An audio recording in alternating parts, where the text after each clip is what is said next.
अस्सलाम वालेकुम। बेटा मैं अपने नेक्स्ट लेक्चर के साथ स्टार्ट करने लगा हूँ। हमने अपनी लास्ट क्लास में स्टार्ट किया था एएस लेवल केमिकल बॉन्डिंग, और हमने अपनी केमिकल बॉन्डिंग के अंदर जो स्टार्ट किया था बेटा वो था आयोनिक बॉन्ड। मतलब मैंने छोटा सा एक इंट्रोडक्शन करवाया था आपको आयोनिक बॉन्ड का, ज़रा सा रिवीजन दिया था मैंने आपको कि आयोनिक बॉन्ड होता क्या है, थोड़ा रिवाइज कराया था। रिवाइज इसलिए बोल रहा हूँ बेटा क्योंकि हम ये सब कुछ ओ लेवल्स में डिटेल से पढ़ चुके हैं, तो यहाँ बस थोड़ी नो हाउ होनी चाहिए ताकि हम जब एडवांस लेवल की बॉन्डिंग्स वगैरह पढ़े तो वो हमें पता हो। ठीक है, तो मैं स्टार्ट करता हूँ, वहीं से कंटिन्यू कर रहा हूँ बेटा। हमारी आज की जो बॉन्डिंग सेकंड रिवीजन वाली बॉन्डिंग है वो है कोवेलेंट बॉन्ड नंबर 2। पहले हमने पढ़ी रिवाइज की बेटा आयोनिक। आज हम स्टार्ट करेंगे कोवेलेंट बेटा, कोवेलेंट बॉन्ड। अच्छा, ये भी रिवीजन है, ठीक है, थोड़ा सा रिवाइज करूंगा मैं आपको। उसके बाद इंशाल्लाह हम फिर आगे बढ़ेंगे। कोवेलेंट बॉन्ड के अंदर सबसे पहले कुछ बेसिक बातें जो आपको आनी चाहिए या रिवाइज होनी चाहिए या आपको पहले से पता होनी चाहिए, वो ये है बेटा कि कोई भी एलिमेंट कितने number of usual covalent bonds बनाता है। जैसे फॉर एग्जांपल मैं पहले कुछ छोटी छोटी बातें ब्रीफ कर देता हूँ आपको।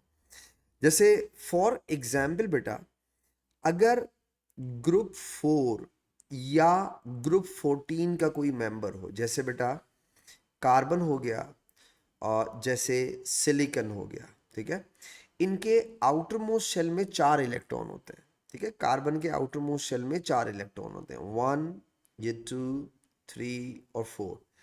तो कार्बन को अपना आउटर मोस्ट शेल कंप्लीट करने के लिए कितने कोवेलेंट बॉन्ड बनाने पड़ते हैं? 4। तो इसका मतलब है ग्रुप 4 वाले यूजुअली, सही है, 4 कोवेलेंट बॉन्ड बनाते हैं to complete their outermost shell.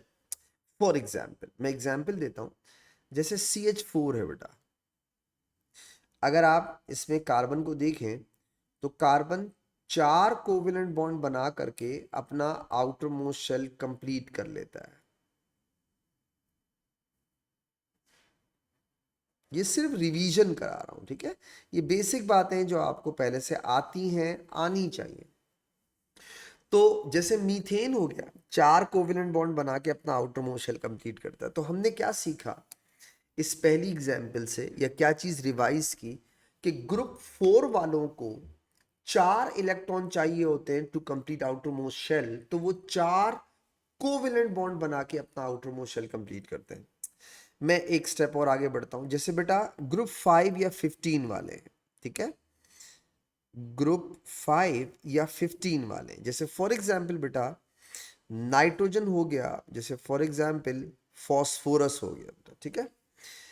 Group 5 वालों के आउटर मोस्ट शेल में 5 इलेक्ट्रॉन होते हैं। तो अब जरा देखिएगा, जैसे 1, 2, 3, 4, 5। अब ग्रुप 5 वालों को अपना आउटर मोस्ट शेल कंप्लीट करने के लिए कितने इलेक्ट्रॉन्स चाहिए होते हैं? 3। इसीलिए इन्हें 3 कोवेलेंट बॉन्ड बनाने पड़ते हैं to complete outermost shell. मैं एग्जाम्पल से समझा देता हूं, जैसे अमोनिया है, NH3 है बेटा। अगर आप अमोनिया को गौर से देखें तो अमोनिया के आउटर मोस्ट शेल में नाइट्रोजन के 5 इलेक्ट्रॉन होते हैं, जबकि नाइट्रोजन उसमें से 3 इलेक्ट्रॉन बॉन्डिंग में पार्टिसिपेट करता है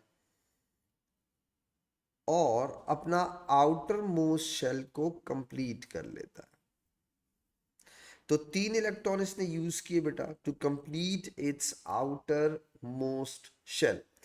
तो जिस एलिमेंट के आउटर मोस्ट शेल में जितने इलेक्ट्रॉन डेफिशिएंट होंगे वो उतने नंबर ऑफ बॉन्ड्स बनाता है कोवेलेंट। ये पहली बात है।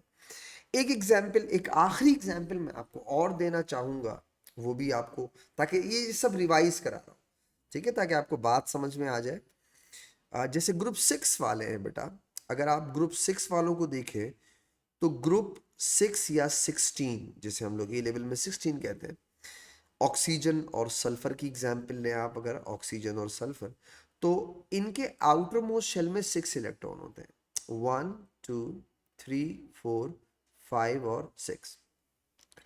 अगर आप थोड़ा गौर करें तो ग्रुप 6 वालों को 2 इलेक्ट्रॉन चाहिए to complete outermost shell. इसका मतलब है इन्हें 2 कोवेलेंट बॉन्ड बनाने पड़ते हैं to complete outermost shell. वो अलग चीज है, हम अभी कोवेलेंट की बात कर रहे हैं, ठीक है। सो इनको 2 इलेक्ट्रॉन चाहिए to complete their outermost shell. 2 covalent bond बना के ये अपने आउटर मोस्ट शेल को कंप्लीट कर लेते हैं। फॉर एग्जाम्पल, जैसे बेटा H2O की अगर मैं एग्जाम्पल आपको दूं, तो H2O को अगर आप गौर से देखें तो ऑक्सीजन के पास 6 इलेक्ट्रॉन है, बट वो 6 इलेक्ट्रॉन में सिर्फ 2 इलेक्ट्रॉन यूज करके अपने आउटर मोस्ट शेल्स को कंप्लीट कर लेता है। यानी जो एलिमेंट जितने number of deficient electron show करेगा आउटर मोस्ट शेल में, उतने नंबर ऑफ कोवेलेंट बॉन्ड बनाएगा, ठीक है। एक बात हो गई, मैं एक कुछ चीजें रिवाइज कराने के लिए मैं सब बता रहा हूं आपको। अच्छा, अब एक बात और देखिएगा, अगर आप पहली वाली एग्जाम्पल यानी कि मीथेन की एग्जाम्पल देखें बेटा, तो ये जो पेयर ऑफ इलेक्ट्रॉन होता है, पेयर ऑफ इलेक्ट्रॉन होता है जो कोवेलेंट बॉन्ड है बेसिकली, इसे कहते हैं बॉन्ड पेयर या शेयर्ड पेयर बेटा। This is known as bond pair. इसी तरीके से आउटर मोस्ट शेल के वो पेयर ऑफ इलेक्ट्रॉन, सिर्फ आउटर मोस्ट शेल के, जो बॉन्डिंग में पार्टिसिपेट नहीं करते, उस पेयर ऑफ इलेक्ट्रॉन को कहा जाता है लोन पेयर बेटा। तो ये इसका लोन पेयर हो गया। इसी तरीके से ऑक्सीजन इन वाटर के अंदर अगर आप देखा जाए तो इसमें 2 लोन पेयर आपको नजर आते हैं, ये होता है आपका लोन पेयर, और ये भी आपका लोन पेयर है बेटा, ठीक है। तो किसी भी कोवेलेंट बॉन्ड के अंदर बेटा आपको शेयर्ड पेयर, बॉन्ड पेयर और लोन पेयर के बारे में पता होना चाहिए। अच्छा, अब एक छोटी सी बात,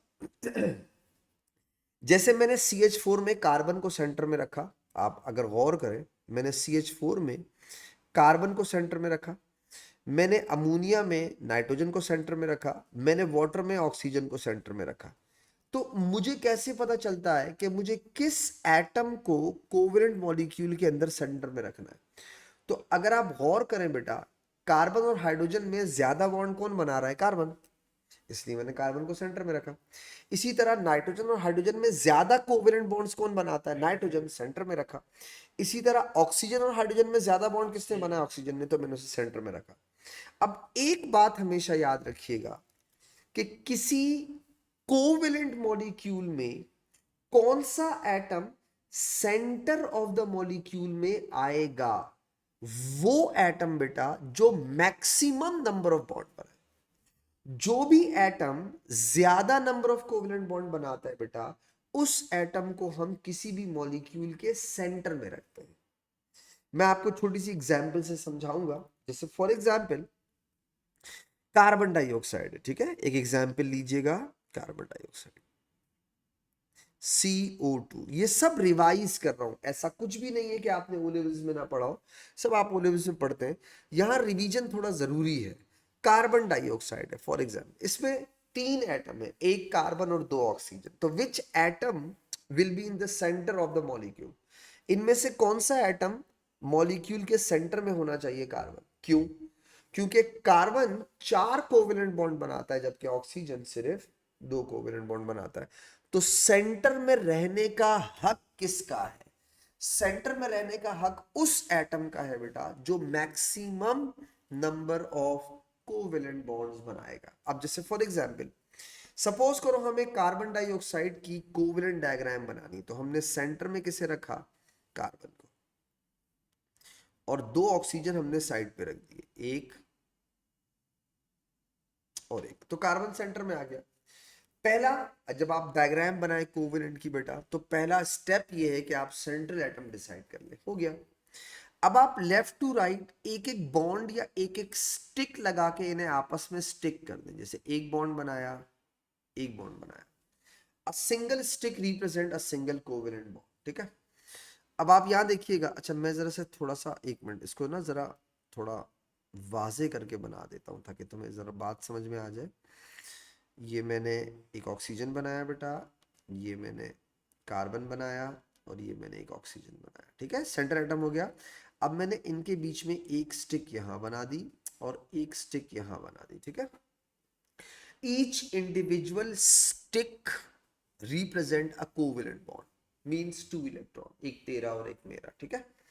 नाउ आपने सेंट्रल एटम डिसाइड किया, कर लिया, उसके बाद लेफ्ट टू राइट आपने नंबर ऑफ बॉन्ड सेटिस्फाई करने हैं, ठीक है। कैसे? लेफ्ट टू राइट कौन कितने बॉन्ड्स बनाता है उतने नंबर ऑफ बॉन्ड्स बना दें। फॉर एग्जाम्पल, अगर आप इस फर्स्ट ऑक्सीजन को गौर से देखें, इस ऑक्सीजन को, तो इस ऑक्सीजन के अंदर टोटल कितनी स्टिक्स अटैच्ड हैं या कितने बॉन्ड्स बने हुए हैं? एक।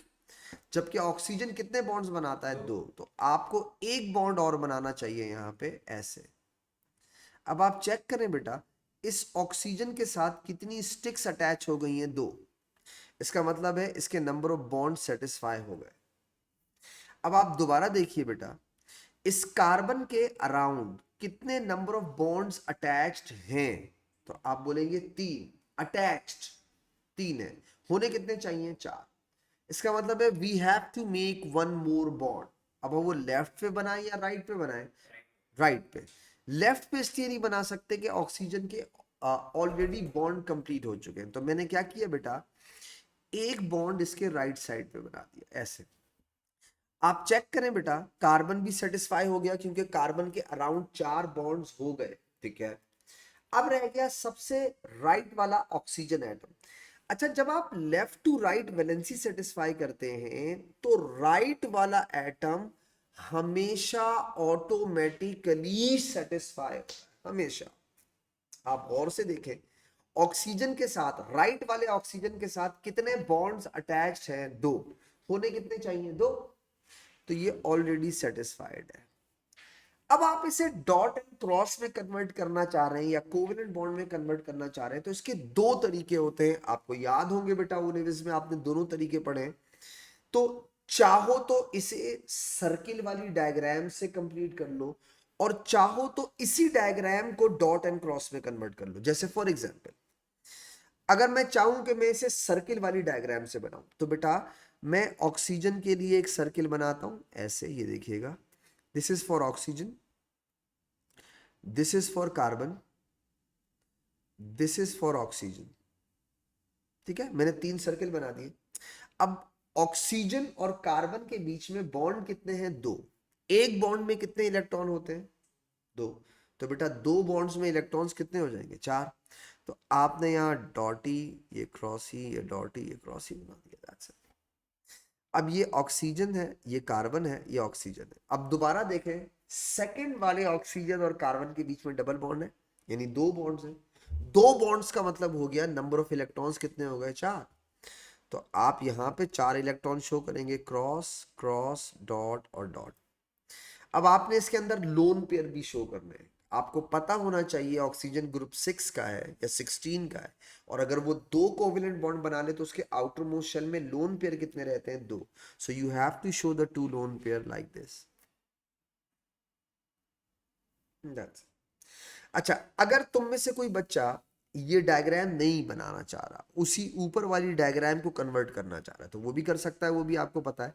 बस एक बात याद रखिएगा कि each individual bond, covalent bond represent two electron, एक तेरा और एक मेरा, ठीक है, यानी एक क्रॉस और एक डॉट। तो आप अगर चाहें तो ऊपर वाली डायग्राम को भी डॉट एंड क्रॉस में कन्वर्ट कर सकते हैं। कैसे बेटा? कि अगर मैं एक कॉर्नर पे डॉट बनाता हूं तो उसके एग्जैक्टली ऑपोजिट पे क्रॉस बना देता हूं। इसी तरह अगर मैं एक डॉट बना देता हूं तो एग्जैक्टली अक्रॉस पे, उसकी ऑपोजिट पे क्रॉस बना देता हूं, दैट्स इट। अब देखिए आप, इसी तरह जो नेक्स्ट वाला है, इसको क्रॉस, इसको डॉट, इसे क्रॉस और इसे डॉट, यानी हर बॉन्ड के कॉर्नर्स पे डॉट एंड क्रॉस बना के आप इसे डॉट एंड क्रॉस में कन्वर्ट कर सकते हैं, ये भी तरीका है। अब इस ऑक्सीजन में लोन पेयर शो करने हैं तो बेटा आप कहीं पे भी दो लोन पेयर ऐसे शो कर दें, कहीं पे भी दो लोन पेयर ऐसे शो कर दें, तो दोनों में से कोई भी डायग्राम जो आपको आसान लगती है आप बना सकते हैं। मैं आपको एक एग्जाम्पल और देना चाह रहा हूं, ठीक है। Hydrogen cyanide, HCl। एक और एग्जाम्पल दे रहा हूं ताकि और अच्छा रिवीजन हो जाए। हाइड्रोजन साइनाइड के अंदर which atom will be in the centre, बेटा सेंटर में कौन सा रहेगा, कार्बन। तो आपने सबसे पहले सेंट्रल एटम लिखा कार्बन, ये देखिएगा, और किसी एक तरफ नाइट्रोजन लिख दिया और किसी एक तरफ हाइड्रोजन लिख दिया, पहला स्टेप हो गया। इन्हें आपस में एक एक स्टिक के साथ यानी एक एक बॉन्ड के साथ जोड़ दो पहले, ठीक है। ये हो गया पहला स्टेप, जोड़ दिया आपने। अब आप क्या करेंगे, लेफ्ट टू राइट दोबारा से वैलेंसी सेटिस्फाई करेंगे, लेफ्ट टू राइट। हाइड्रोजन का एक बॉन्ड होता है, हाइड्रोजन के साथ अगर आप स्टिक्स अटैच्ड चेक करें तो एक ही है, इसका मतलब है वैलेंसी सेटिस्फाइड है। ओके, कार्बन के अराउंड अगर आप थोड़ा गौर करें बेटा तो कितनी स्टिक्स अटैच्ड हैं, दो। होनी कितनी चाहिए, चार। इसका मतलब है आपको दो स्टिक्स और बनानी है। तो आपको थोड़ा सोचना पड़ता है कि मुझे स्टिक्स लेफ्ट पे बनानी चाहिए या राइट पे। राइट पे, ऑफ कोर्स राइट पे। क्यों बनानी चाहिए, इसलिए बनानी चाहिए बेटा कि लेफ्ट में ऑलरेडी हाइड्रोजन सेटिस्फाई हो चुका है, तो मुझे दो स्टिक्स और बनानी है, 1 2। अब आप चेक करें, कार्बन के अराउंड चार स्टिक्स हो गई, कार्बन सेटिस्फाई हो गया। आप गौर से देखें, जैसे मैंने आपको पहले वाली एग्जांपल में भी बोला बेटा कि सबसे राइट वाला एटम ऑटोमेटिकली सेटिस्फाई हो जाता है। तो बेटा आप देखें, नाइट्रोजन के साथ तीन स्टिक अटैच है, होनी भी तीन चाहिए, सेटिस्फाई। अब आप चाहो तो इसे कन्वर्ट कर दो डॉट एंड क्रॉस वाली डायग्राम के अंदर सर्किल में, या फिर इसी को, इसको मैं दोनों बता देता हूं शुरू शुरू में ताकि आपको बात समझ में आ जाए। फॉर हाइड्रोजन एक सर्किल आपने बनाया, फिर फॉर कार्बन एक सर्किल आपने बनाया, फिर नाइट्रोजन एक सर्किल आपने बनाया, ये बन गए। अब आप हाइड्रोजन और कार्बन के बीच में एक बॉन्ड है, एक बॉन्ड का मतलब हो गया दो इलेक्ट्रॉन, तो किसी एक को डॉट और एक को क्रॉस। इसी तरीके से अगर आप कार्बन और नाइट्रोजन के बीच में देखें बेटा तो तीन कोवेलेंट बॉन्ड है, तीन कोवेलेंट बॉन्ड का मतलब हो गया 6 इलेक्ट्रॉन्स। तो बेटा dot dot dot cross cross cross. आपने चेक करना है कोई ऐसा एटम है जिसके अंदर लोन पेयर हो, हाँ है, कौन, नाइट्रोजन। नाइट्रोजन ग्रुप 5 या 15 का है, अगर वो तीन कोवेलेंट बॉन्ड बना ले तो उसमें एक लोन पेयर रह जाता है। आप अगर ये वाली डायग्राम नहीं बनाना चाहते बेटा, ऊपर वाली डायग्राम को भी डॉट एंड क्रॉस में कन्वर्ट कर सकते हैं, कोई रॉकेट साइंस नहीं है। जैसे अगर मैं एक बॉन्ड के एक कॉर्नर पे क्रॉस बना रहा हूं तो ऑपोजिट डायरेक्शन में क्या बना दूंगा, डॉट। अगर मैं कार्बन के लिए डॉट यूज कर रहा हूं तो नाइट्रोजन के लिए क्रॉस, तो ये डॉट, ये क्रॉस, ये डॉट, ये क्रॉस, और एक लोन पेयर नाइट्रोजन में शो कर देना। अच्छा, इसमें से ऐसा कुछ भी नहीं है जो आपने ओ लेवल्स में नहीं पढ़ा है। मैं चाहूंगा मैं आपको दो एग्जाम्पल देके कोवेलेंट बॉन्ड को वाइंड अप करूं और आगे बढ़ूं ताकि आपको मेरी बात जरा समझ में आ जाए। क्योंकि बेटा जब मैं आपको कोऑर्डिनेट कोवेलेंट बॉन्ड बताऊंगा तो उससे पहले आपको डेटिव बॉन्ड का सॉरी कोवेलेंट बॉन्ड का कॉन्सेप्ट बहुत अच्छा होना चाहिए। तो मैं चाहूंगा कि आप कोवेलेंट बॉन्ड को अच्छी तरह रिवाइज कर लें, तो मैं कॉम्प्रिहेंसिवली कोशिश कर रहा हूं कि मैं आपको रिवाइज करा दूं इसको। मेरी तीसरी एग्जाम्पल है बेटा N2O2,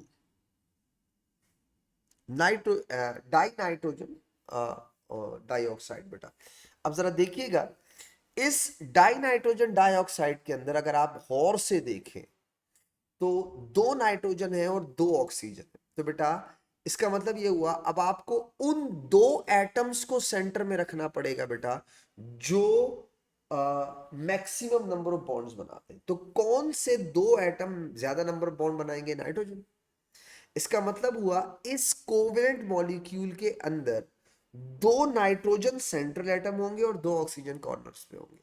जैसे फॉर एग्जांपल यहां देखिएगा, अगर मुझे ये डायग्राम बनानी पड़े तो मैं दो नाइट्रोजन सेंटर में रख लूं बेटा। ये देखिए, ये हो गया 1, ये हो गया 1 ऑक्सीजन, ऑक्सीजन।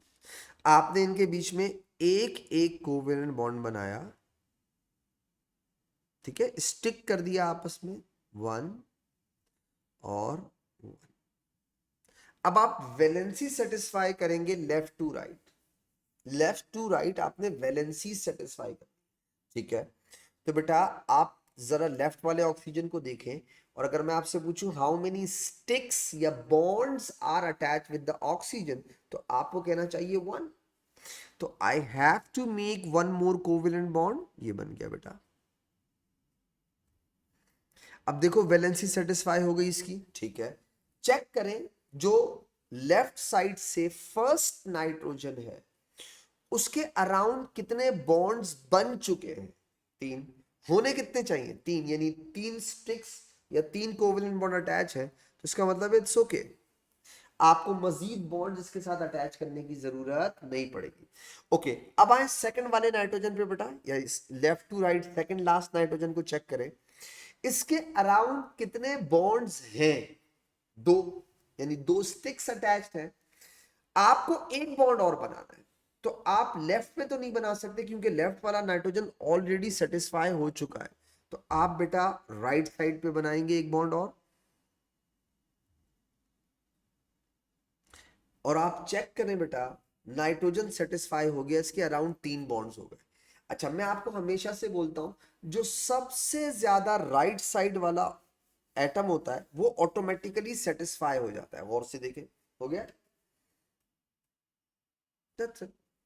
अब मैं इसकी सर्किल वाली डायग्राम नहीं बना रहा, मैं कट शॉर्ट कर रहा हूं, जल्दी समझा देता हूं।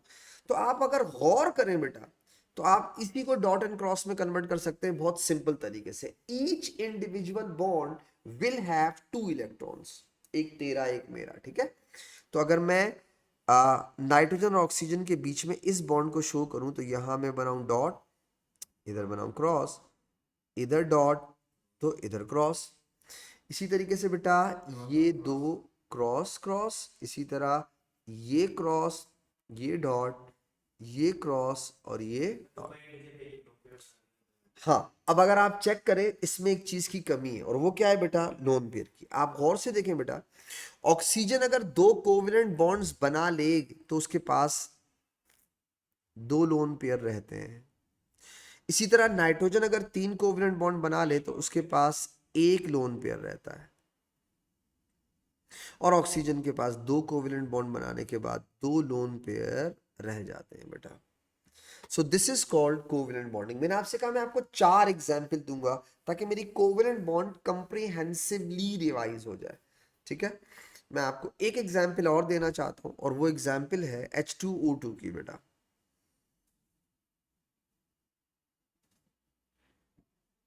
हाइड्रोजन पर ऑक्साइड बेटा, हाइड्रोजन पर ऑक्साइड। अगेन इसमें 4 एटम है, 2 हाइड्रोजन और 2 ऑक्सीजन, ठीक है। तो विच 2 atoms should be in the centre? कौन से 2 एटम सेंटर होने चाहिए? ऑक्सीजन। तो बेटा आपने क्या किया, 2 ऑक्सीजन सेंटर में बनाए,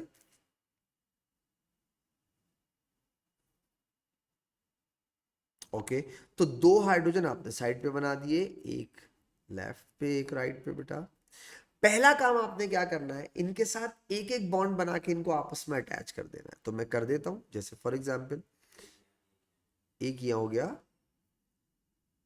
एक ये हो गया और एक ये हो गया।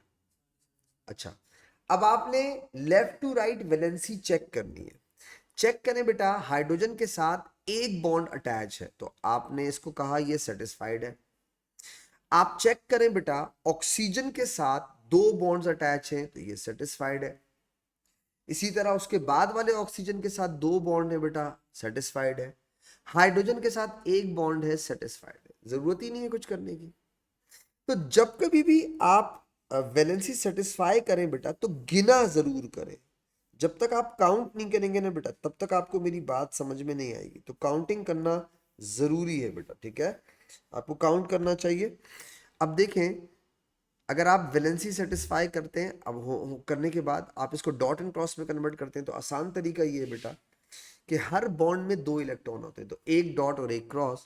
तो अगर हाइड्रोजन डॉट है तो इसके सामने वाला क्रॉस, ये क्रॉस, ये क्रॉस, ये क्रॉस, तो ये क्या होगा, डॉट। इसमें किस चीज की कमी है, सिर्फ लोन पेयर ऑफ इलेक्ट्रॉन की। तो ऑक्सीजन अगर दो कोवेलेंट बॉन्ड बनाता है तो उसके आउटर मोस्ट शेल में कितने इलेक्ट्रॉन रह जाते हैं, तो चार इलेक्ट्रॉन, यानी लोन पेयर कितने रह जाते हैं, दो। तो बेटा आप दो लोन पेयर ऐसे बना दें और इसमें दो लोन पेयर ऐसे बना दें। ये चार एग्जाम्पल मैंने आपको एज अ रिवीजन समझाई है कि यार आपको कोवेलेंट की जरा वापस से नोहा हो जाए। याद रखिएगा बेटा, अगर आप कोऑर्डिनेट कोवेलेंट बॉन्ड समझना चाहते हैं, ए लेवल्स का कोऑर्डिनेट कोवेलेंट बॉन्ड के डेटिव बॉन्ड कैसे बनते हैं या कोऑर्डिनेट कोवेलेंट बॉन्ड कैसे बनते हैं, और आपको कोवेलेंट बॉन्ड नहीं आते, आप कभी सीख ही नहीं सकते। क्योंकि कोवेलेंट बॉन्ड जहां पर एंड होती है वहां से कोऑर्डिनेट कोवेलेंट बॉन्ड शुरू होती है। तो जब आपको पता ही नहीं होगा कोवेलेंट बॉन्ड का बेटा, तो आप डेटिव या कोऑर्डिनेट कोवेलेंट बॉन्ड कैसे शुरू करेंगे, नहीं कर सकते। तो इसीलिए मैं बच्चों को हमेशा एक छोटी सी रिक्वेस्ट करता हूं। कोई बच्चा मुझे बोलता है ना कि सर मुझे ना डेटिव बॉन्ड समझ में नहीं आता, या मुझे कोऑर्डिनेट कोवेलेंट बॉन्ड समझ में नहीं आता, पता है मैं उसे एक बात बोलता हूँ, तुझे कोवेलेंट नहीं आता, क्योंकि जब तक बच्चे का कोवेलेंट बॉन्ड का कॉन्सेप्ट क्लियर नहीं होता तब तक आप उसे डेटिव कोवेलेंट बॉन्ड नहीं समझा सकते। क्यों? क्योंकि dative covalent bond is the further step of the covalent bond, वो उसी की एक टाइप है, इसलिए आपको आना है। मैं बच्चों से रिक्वेस्ट करूंगा, मैंने तो चार एग्जाम्पल दिए, बात खत्म करती है यहाँ पे कोवेलेंट बॉन्ड की, बट मेरी बच्चों से रिक्वेस्ट रहती है हमेशा कि बेटा आप जितनी ओ लेवल वाली कोवेलेंट बॉन्ड की प्रैक्टिस कर सकते हैं, रिवाइज कर सकते हैं, वो कर लें। क्यों नहीं बताते, बिल्कुल बताते हैं। ओ लेवल्स में लोन पे आप इल्जाम लगा रहे हैं बेटा। ओ लेवल्स में लोन नहीं, ओ लेवल्स में बगैर लोन पेयर के तो आउटर मोस्ट शेल कंप्लीट ही नहीं होगा, तो आप ऐसा कैसे कर, आपको शो तो करने हैं ना बेटा, that is called lone pair, बगैर उसके होगा नहीं। ये हो गया हमारा कोवेलेंट बॉन्ड का रिवीजन। एक आखिरी छोटा सा रिवीजन रह गया है, उसके बाद हमारा रिवीजन सेशन खत्म हो जाएगा, यानी फॉर्मेलिटी खत्म हो जाएगी, ठीक है। छोटी छोटी फॉर्मेलिटीज है, पहले मैंने आपको आयोनिक बॉन्ड रिवाइज करा दिया, उसके बाद मैंने आपको वो रिवाइज करा दिया, क्या नाम है, कोवेलेंट। अब मैं आपको रिवाइज करा रहा हूँ मेटालिक, आखिरी बस लास्ट वन। इसके बगैर होगा नहीं ना बेटा, मैं आप इंशाल्लाह। तो मैं आपको थर्ड करवा रहा हूं मेटालिक। अच्छा, मेटालिक बॉन्ड रिवीजन के अलावा भी है, मतलब ओलेवल्स में मेटालिक बॉन्ड का कॉन्सेप्ट बहुत अच्छा क्लियर नहीं होता, क्योंकि वहां बहुत सारे फैक्ट्स हमने पढ़े हुए नहीं होते। ए लेवल्स के अंदर आकर मेटालिक बॉन्ड चेंज नहीं होता, बट आपको और अच्छा समझ आ जाएगा, मेटालिक बॉन्ड आपको और अच्छा समझ में आएगा।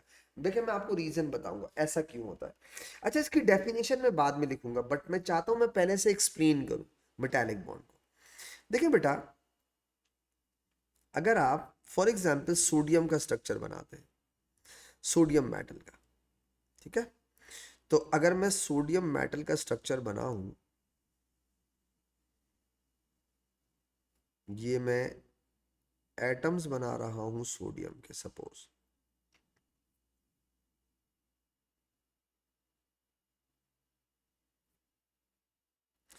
ये सेम साइज के हैं, अगर तुम्हें थोड़े छोटे बड़े लग रहे हो तो इग्नोर कीजिएगा, ठीक है।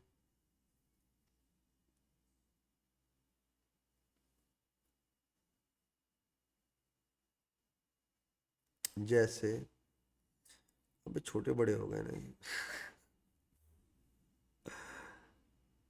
होते नहीं है, ये मैं बना नहीं पा रहा हूं उसको अच्छी तरीके से, बट अभी तो बहुत ही छोटा हो जाएगा, सॉरी। बस ये 3 रोज बना के ना मैं इसको खत्म करूंगा बात।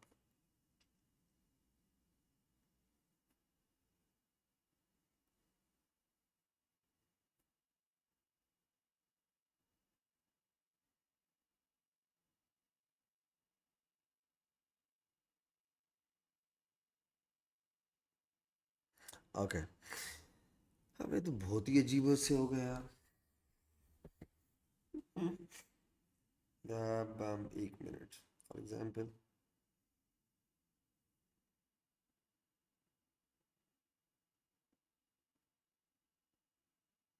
अबे अबे अबे,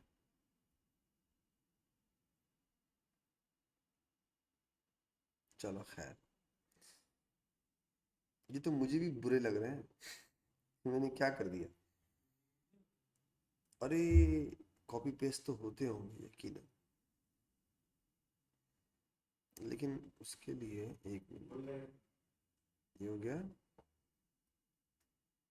अबे तू कहाँ से आ गया बेटा, ये मैंने कॉपी किया है।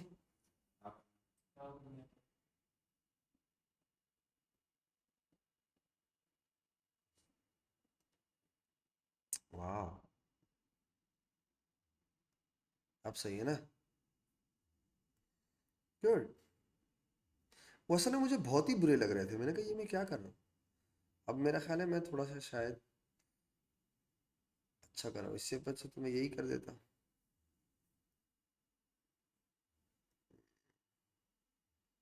टाइम लगेगा मुझे सीखने में।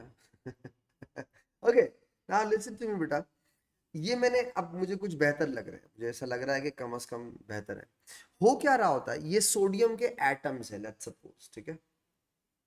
अच्छा, इन जितने भी मेटल्स होते हैं, सही है, उनके लार्ज एटॉमिक रेडियस होते हैं। अब देखो, इस चीज की एक्सप्लेनेशन हम ओ लेवल्स में नहीं बताते, हम बस ये बोलते हैं कि मेटल्स के एटम्स के आउटर मोस्ट शेल से इलेक्ट्रॉन निकल के बाहर आ जाते हैं। यहां तुम्हें बात समझ आ जाएगी, रट्टा नहीं लगाओगे। जैसे फॉर एग्जाम्पल, भाई इलेक्ट्रॉन को होल्ड करके कौन रखता है, न्यूक्लियर फोर्स।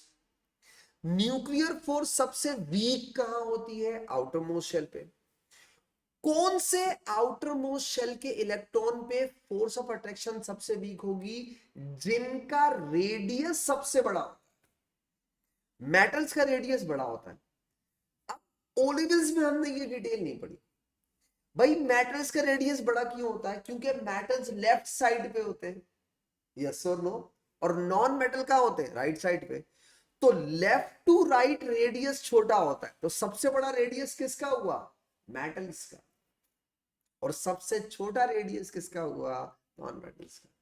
तो जब हम बोलते हैं ना कि metals have large atomic radius, क्यों, इसलिए कि वो लेफ्ट साइड पे होते हैं, और लेफ्ट टू राइट रेडियस क्या होता है, छोटा। एग्री।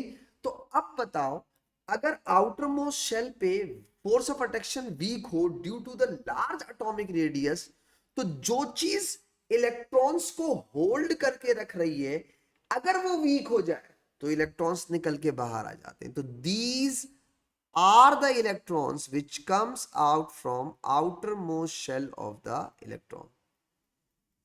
ये वो इलेक्ट्रॉन है जो एटम्स के आउटर मोस्ट शेल में से निकल करके बाहर आ गए। अब देखिएगा, यहां से शुरू हो जाती है कहानी। अगर किसी एटम में से इलेक्ट्रॉन निकल के बाहर आ जाए तो क्या वो एटम रहेंगे, जी नहीं, आयन बन जाएंगे। भाई कौन से आयन बनेंगे, पॉजिटिवली चार्ज। तो मेटल्स के अंदर बेसिकली एटम्स नहीं होते, बल्कि मेटल पॉजिटिव आयंस होते हैं। ये देखिए, हो गए। अब देखिए, सिंपल सी कुछ फिनोमिना पे गौर कीजिएगा। फॉर एग्जाम्पल बेटा, यहां देखिएगा, क्या ये पॉजिटिव आयंस नेगेटिव इलेक्ट्रॉन्स को अपनी अपनी तरफ अट्रैक्ट नहीं करते होंगे, आप बोलेंगे बिल्कुल करते होंगे। ये देखें, हर मेटल पॉजिटिव आयन इलेक्ट्रॉन्स को अपनी अपनी तरफ अट्रैक्ट करता है। जब ये पॉजिटिव आयन इलेक्ट्रॉन्स को अपनी तरफ अट्रैक्ट करते हैं, तो ये पॉजिटिव आयन इस मेटल लैटिस में होल्ड रहते हैं। इस होल्डिंग फोर्स को कहते हैं मेटालिक बॉन्ड। मैं एग्जांपल से समझाऊंगा तो बात समझ में आएगी। फॉर एग्जांपल, अगर दो बच्चे टग ऑफ वॉर खेल रहे हो, उनके बीच में एक रस्सी है, एक बच्चा रस्सी को अपनी तरफ, दूसरा बच्चा रस्सी को अपनी तरफ खींच रहा है। सोचो, अगर ये दो बच्चे जो एक रस्सी को बीच में रख के इसे अपनी अपनी तरफ खींच रहे हो, तो क्या उस रस्सी को अपनी अपनी तरफ खींचने की वजह से ये दोनों बच्चे एक दूसरे को अट्रैक्ट करने लग जाएंगे या एक दूसरे के साथ होल्ड रहेंगे? होल्ड रहेंगे, अट्रैक्ट नहीं करते ये। तो पॉजिटिव आयन जब नेगेटिव इलेक्ट्रॉन्स को अपनी अपनी तरफ अट्रैक्ट करेंगे, बेटा सही है, ये वाला देखो इधर अट्रैक्ट कर रहा है, ये वाला इधर अट्रैक्ट कर, एज अ रिजल्ट ये आपस में क्या रह जाते हैं? होल्ड रहते हैं। इस होल्डिंग फोर्स को क्या बोलते हैं? मेटालिक। मैं आपको एक एग्जाम्पल और देना चाहता हूं ताकि ये कॉन्सेप्ट अच्छा साफ सुथरा क्लियर रहे। जैसे बेटा यहां देखिएगा, होती है, लेकिन वो अपनी अपनी तरफ खींच रहे हैं ना, तो वो रिपल्जन से ज्यादा अट्रैक्शन की तरफ ज्यादा इंगेज रहता है। अब देखो, ये एक ब्लॉक है, अगर आप, मैं बताता हूं तुम्हें, ये देखिएगा, ये एक और ब्लॉक है। अगर आप इन दो ब्लॉक्स के बीच में सीमेंट लगा दे, एग्जाम्पल के तौर पे समझा रहा हूं, ठीक है, सीमेंट लगा दे, तो बेटा इस सीमेंट की वजह से ये ब्लॉक एक दूसरे को अट्रैक्ट करने लग गए या एक दूसरे के साथ होल्ड हो गए? होल्ड हो गए। आप बोलेंगे ये ब्लॉक एक दूसरे के साथ होल्ड है, और ये किसकी वजह से होल्ड हो गए? सीमेंट की वजह से। तो बस यूं समझ लो बेटा कि ये पॉजिटिव आयन है, ये पॉजिटिव आयन है, और ये सीमेंट बेसिकली इलेक्ट्रॉन्स है। तो एज अ रिजल्ट क्या होता है? पॉजिटिव आयन होल्ड रहते हैं। इस फोर्स को क्या कहते हैं? Metallic bond. अच्छा, अब यहां पे देखो, दो बातें समझ में आ रही है इसके अलावा। अगर आप कहते हैं कि इन सी ऑफ, ये जो इलेक्ट्रॉन्स हैं, सी ऑफ डिलोकराइज इलेक्ट्रॉन, इन इलेक्ट्रॉन्स की वजह से मेटालिक बॉन्ड है, तो इसका मतलब है जितने ज्यादा इलेक्ट्रॉन होंगे उतनी स्ट्रॉन्ग मेटालिक फोर्स होगी। एग्जैक्टली मैं एग्जांपल देता हूं, जैसे फॉर एग्जांपल सोडियम, मैग्नीशियम और एल्यूमिनियम है बेटा। याद रखिएगा, मेटल्स के आउटर मोस्ट शेल के इलेक्ट्रॉन बाहर आते हैं। तो सोडियम ग्रुप 1 का है, तो आउटर मोस्ट शेल में कितने इलेक्ट्रॉन हुए? एक। मैग्नीशियम के आउटर मोस्ट शेल में 2 और एल्यूमिनियम के आउटर मोस्ट शेल में 3 इलेक्ट्रॉन है। ठीक है, अब जरा गौर कीजिएगा, इसका मतलब ये हुआ सबसे ज्यादा सीमेंट या इलेक्ट्रॉन्स कौन प्रोवाइड कर रहा है? एल्यूमिनियम। इसका मतलब सोडियम से एल्यूमिनियम तक आपके मेल्टिंग पॉइंट क्या होते हैं? इंक्रीज। क्यों? क्योंकि मेटालिक बॉन्ड स्ट्रांग हो रही होती है। क्यों हो रही होती है? सी ऑफ इलेक्ट्रॉन ज्यादा है। मैं आपको एक और चीज समझाता हूं, जरा सुनिए। आपने ओ लेवल्स में रट्टे लगाए हैं कि टॉप टू बॉटम ग्रुप 1 और ग्रुप 2 में मेल्टिंग पॉइंट डिक्रीज होते हैं। यस और नो? क्यों होते हैं? रीजन सुनिए। जैसे लिथियम है, जैसे सोडियम है, जैसे पोटेशियम है, भाई ग्रुप 1 के, हाँ है, ये सब के सब सी ऑफ इलेक्ट्रॉन सेम प्रोवाइड कर रहे हैं। क्यों? आउटर मोस्ट शेल में कितने इलेक्ट्रॉन है? एक। लेकिन सवाल यह है कि ऊपर से नीचे आते हुए फिर इनका मेल्टिंग पॉइंट डिक्रीज क्यों हो रहा है, जबकि सी ऑफ इलेक्ट्रॉन तो सेम है, रेडियस बढ़ रहा है।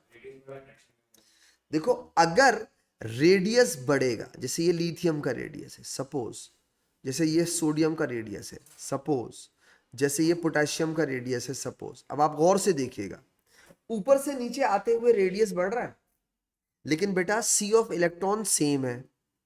तो बताओ, रेडियस बढ़ने की वजह से उन पॉजिटिवली चार्ज आयन जो बनेंगे, उनकी सी ऑफ इलेक्ट्रॉन पे अट्रैक्शन स्ट्रांग होगी या वीक? वीक हो जाएगी। तो डेफिनेटली आपकी मेटालिक बॉन्ड भी क्या हो जाएगी? वीक। तो मेटालिक बॉन्ड बेसिकली दो फैक्टर्स पे डिपेंड कर रही है। Number 1 sea of electron, number 2 radius. Sea of electron बढ़ेंगे, स्ट्रेंथ ऑफ मेटालिक फोर्स बढ़ती है। इसी तरह बेटा अगर रेडियस बढ़ेगा तो मेटालिक बॉन्ड क्या हो जाएगा, वीक हो जाएगा, क्योंकि पॉजिटिवली चार्ज आयन रेडियस बड़े होने की वजह से नेगेटिव इलेक्ट्रॉन्स को लेस लाइकली अट्रैक्ट करेंगे, और ये holding force positive charge ion की नेगेटिव इलेक्ट्रॉन को अट्रैक्ट करने की वजह से होती है ना। अब इसीलिए हम कहते हैं ग्रुप वन ग्रुप टू में टॉप टू बॉटम आपकी मेल्टिंग पॉइंट क्या होते हैं, डिक्रीज होते हैं, रेडियस बढ़ रहा होता है।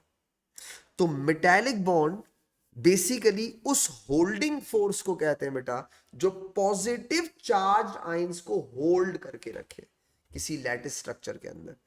बाकी सिंपल फॉर्मेलिटीज हैं बेटा। इन इलेक्ट्रॉन्स को सी ऑफ डी लोकलाइज इलेक्ट्रॉन कहते हैं, आप सबको पहले से पता है। सी ऑफ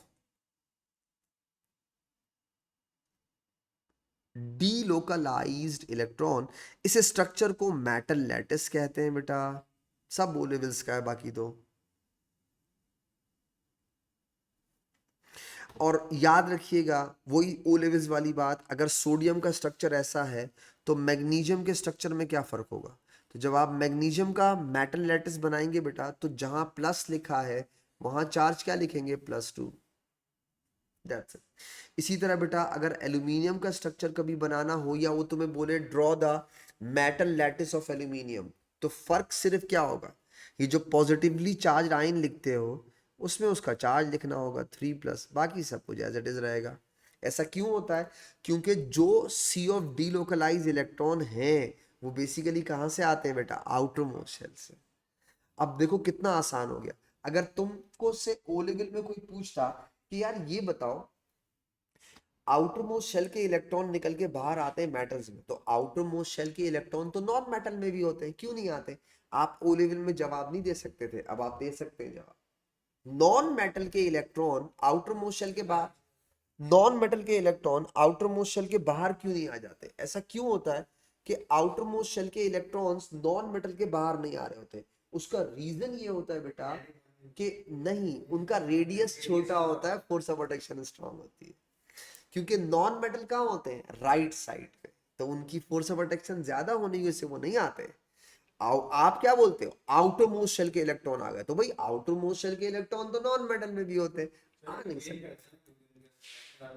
अट्रैक्शन ज्यादा होती है तो वो इलेक्ट्रॉन्स सी ऑफ डीलोकलाइजेशन के लिए नहीं आ पाते ना। तो व्हाट्स अ डेफिनेशन, सिंपल बात, मैं दो बातें लिख देता हूँ, खत्म करता हूँ इस बात को।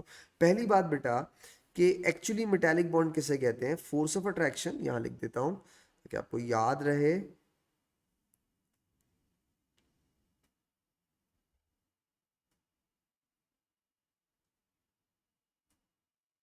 Force of attraction which hold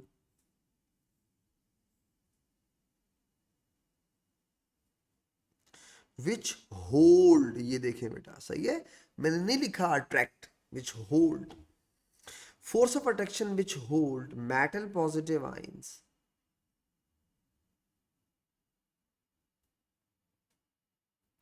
surrounded by a sea of, surrounded by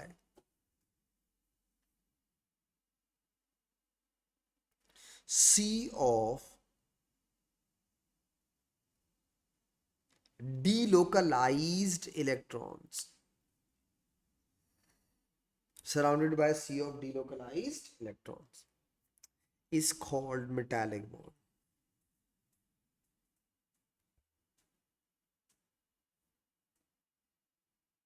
Metallic bond, metallic bond दो चीजों से इफेक्ट होती है बेटा, छोटा सा की point,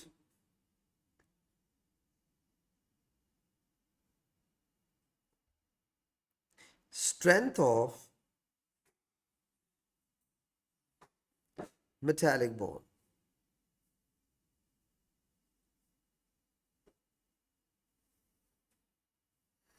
depends upon two factors. Number one, पहला factor sea of delocalise electron बेटा,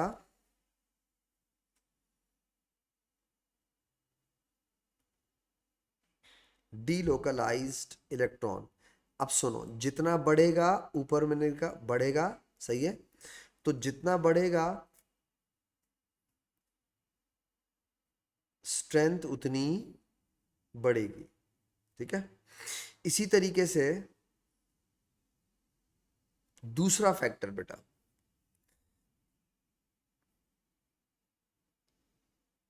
एटॉमिक रेडियस या रेडियाई, रेडियाई रेडियस का प्लूरल होता है। तो अगर एटॉमिक रेडियस बढ़ेगा तो बेटा स्ट्रेंथ ऑफ मेटालिक फोर्स क्या होती जाएगी, डिक्रीज होगी। आई होप तुम मेरी बात समझ में आ गई होगी। अच्छा, इसके साथ जैसे ये, इसके साथ हमारा रिवीजन वाला पार्ट खत्म हो गया। देखो 7 डिफरेंट टाइप की बॉन्डिंग्स हैं, आयोनिक, कोवेलेंट, मेटालिक, फिर कोऑर्डिनेट, हाइड्रोजन डाइपोल और इंड्यूस या इंस्टेंटेनियस। तो 3 बॉन्डिंग्स आपको आनी चाहिए। मैं बच्चों से कहता हूं कि बेटा जब हम ए लेवल्स की बॉन्डिंग स्टार्ट करें तो उससे पहले आपका बहुत अच्छा कॉम्प्रिहेंसिव रिवीजन हो चुका होना चाहिए ओ लेवल्स वाला, ताकि ऐसा ना हो मैं आपको एडवांस चीजें पढ़ा रहा हूं बेटा, आप वो पुरानी चीजों में घुसे हुए, भाई ये बॉन्ड कैसे बना, ये लोन पेयर कहाँ से आ गया, इसको बॉन्ड पेयर क्यों कह रहे हैं, इसने 3 बॉन्ड्स क्यों बनाए, सर ये इलेक्ट्रॉन ट्रांसफर क्यों हुआ, ऐसा हुआ वैसा, ये सारी बातें अगर आप फंसे रहेंगे तो फिर आपको ए लेवल्स नहीं समझा पाओगे, क्योंकि आपको एडवांस चीजों के लिए बेसिक चीजें आपके लिए हलवा होनी चाहिए, बच्चों वाली। तो बेटा इंशाल्लाह उम्मीद है नेक्स्ट क्लास से हम लोग